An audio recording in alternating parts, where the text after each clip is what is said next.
Alright, makes it a little better. Got some light tonight.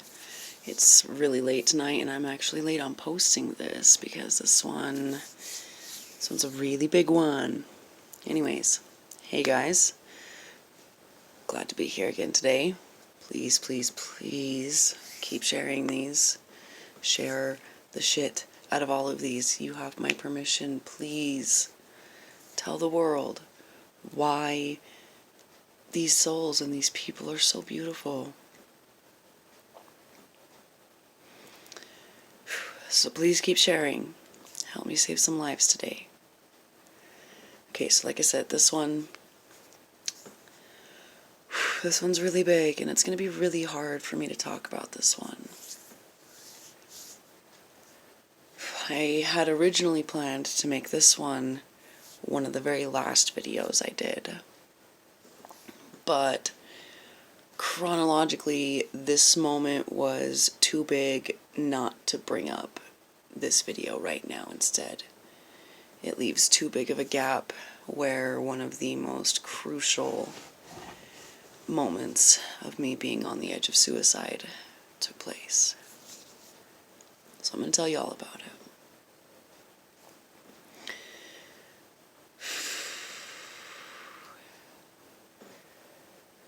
This one is very, very close to my heart and was a really, really deep scar.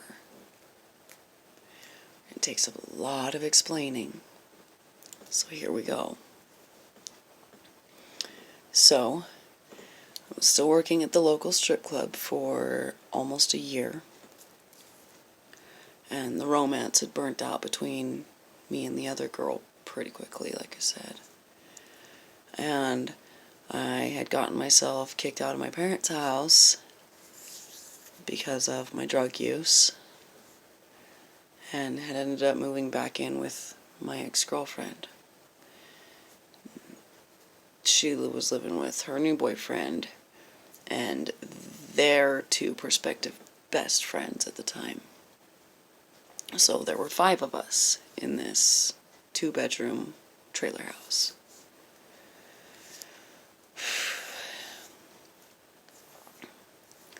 The ex and her boyfriend had the master bedroom, of course. And me and the other 2 boys shared the smaller room, which meant that usually 2 of us would end up sleeping out in the living room on like the couch. And usually that ended up being me and the girl's best friend, the ex's best friend. And this was a boy that I trusted completely. He had been a saving grace for both me and the ex on multiple occasions.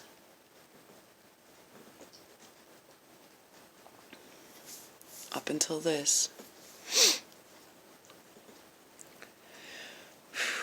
But before I tell you what happened, I have to tell you all about another of my deepest, darkest secrets, where it doesn't make sense. So, all of my life, I have had a crazy high sex drive. Like, I was masturbating multiple times a day by the time I was 10 years old.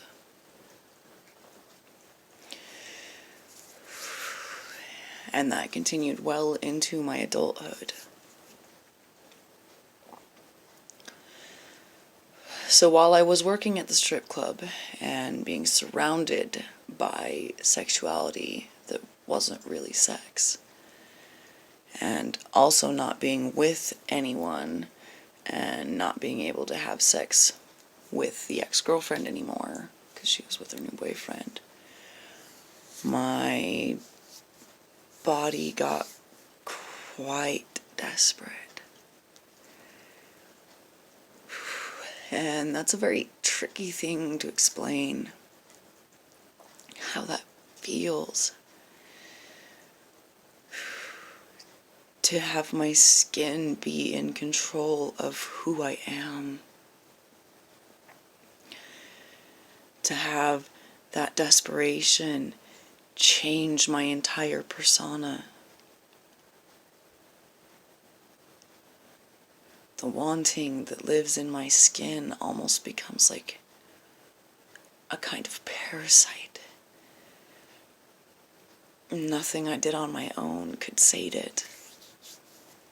And I wasn't trying to get with anybody else. So I became this living ball of tension and wanting. Meanwhile, the soul still just wanted to die. Every day. Well, one night, having fallen asleep next to this boy on the couch, I had the most excruciating sexual dream.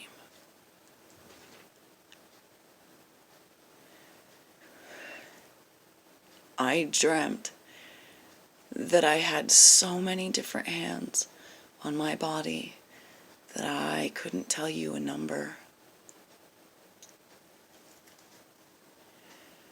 All of them targeting all the different areas of my skin that so desperately needed to be touched. I felt like I was on fire, and it felt so good. And the only thing I was seeking was the release that I knew had to come.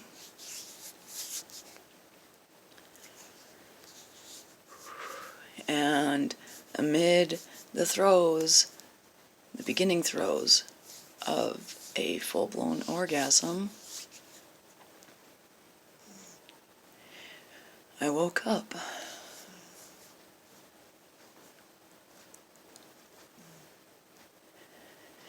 To realize that this boy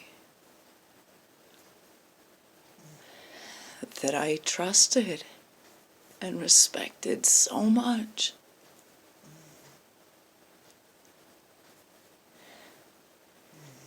had his mouth on me and his fingers inside me. And I was beyond shocked.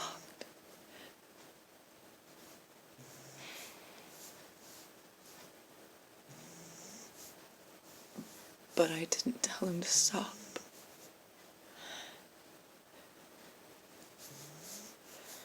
It had already gone too far, and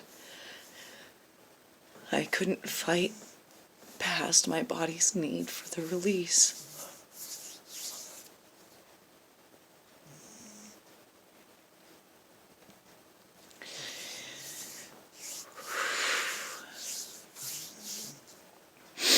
The next day, though, I did talk to him. Told him I didn't want it to continue. That I loved him, but not like that. He played it off all cool, like, yeah, sure, no problem. It was just a one-time thing, and I don't know what I was thinking. But that night, it happened again. And again, he went so far that once I woke up, I couldn't tell him no. And again, the next day, I tried to talk to him and tell him I didn't want to be doing this. And again, okay, yeah, I'm really sorry. I swear it won't happen again. I don't know what game it won't happen again. But yet again, on night 3,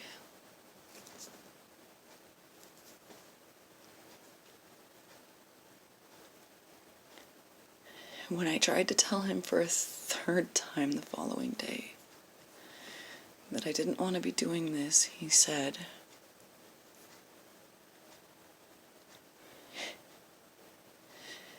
well, obviously you kinda do.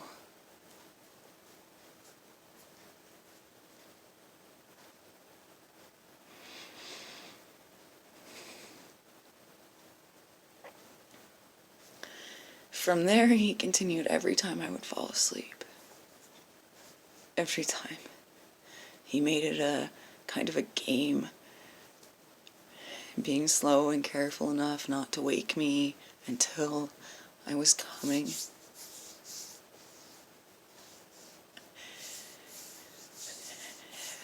Within just a few days, I stopped sleeping, stopped eating, stopped socializing as much. I didn't tell any of the other roommates what was happening, for the stupidest reason, because I was afraid of how they would react. But nobody ever asked me either.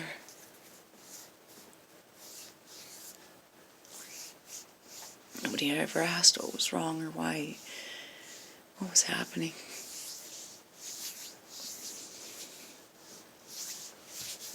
So I just continued to sink deeper and deeper into that weightless water, with less and less sleep and more fear.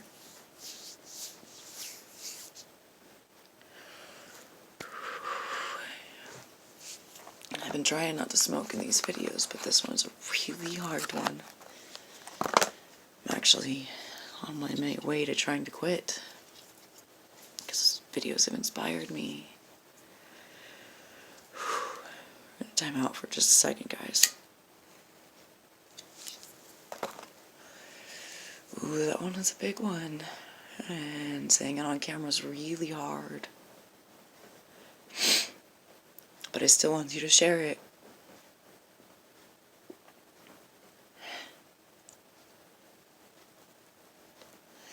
Because that's where this boy comes in. I was sinking so hard and so fast, and nobody saw it. And I felt like nobody cared. Except this guy.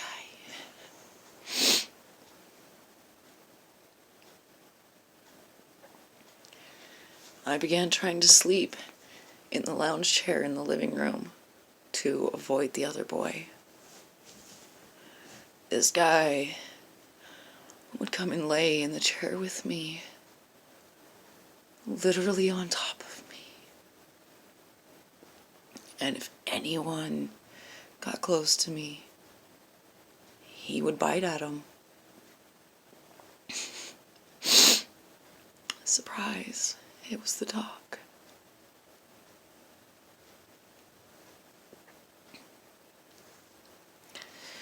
I knew it was a dangerous behavior to let my dog snap at people.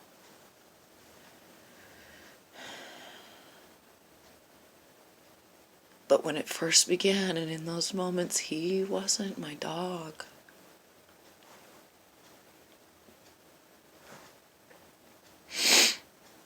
He was my defender and my warrior.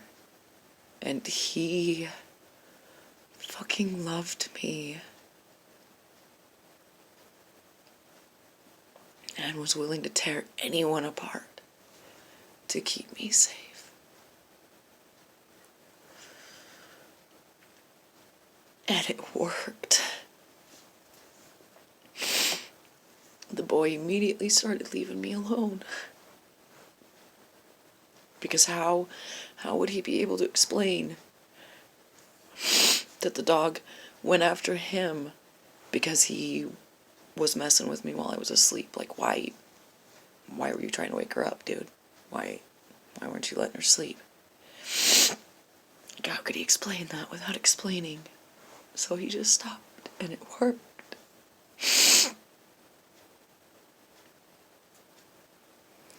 My furry little hero.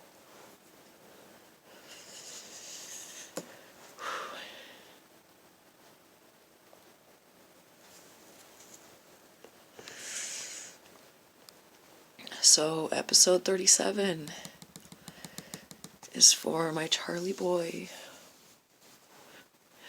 who can't be tagged because he was just a dog, who was never just a dog. He was definitely something special, and he touched the hearts of most everyone he met. And yes, at times he was a tad bit too aggressive.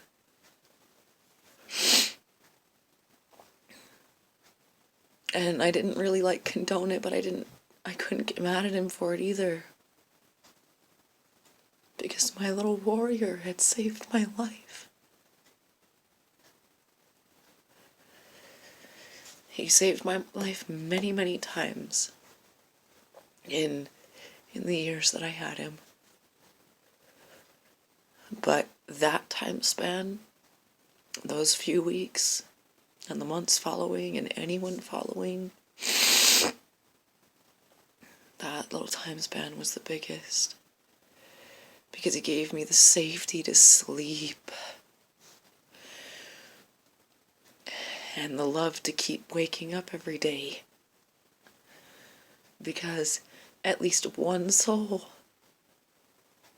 still needed me enough to notice that I wasn't okay and to fight for me. Without me even having to ask him to. He just loved me, and I loved him back. He passed away about 1.5 years ago now, and that almost wrecked me too. He was such a beautiful little furry soul, and I am so honored that I had the chance to know and love him.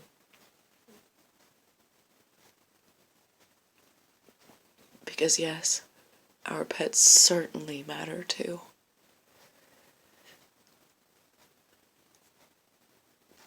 All of it, all of those beautiful moments will always matter.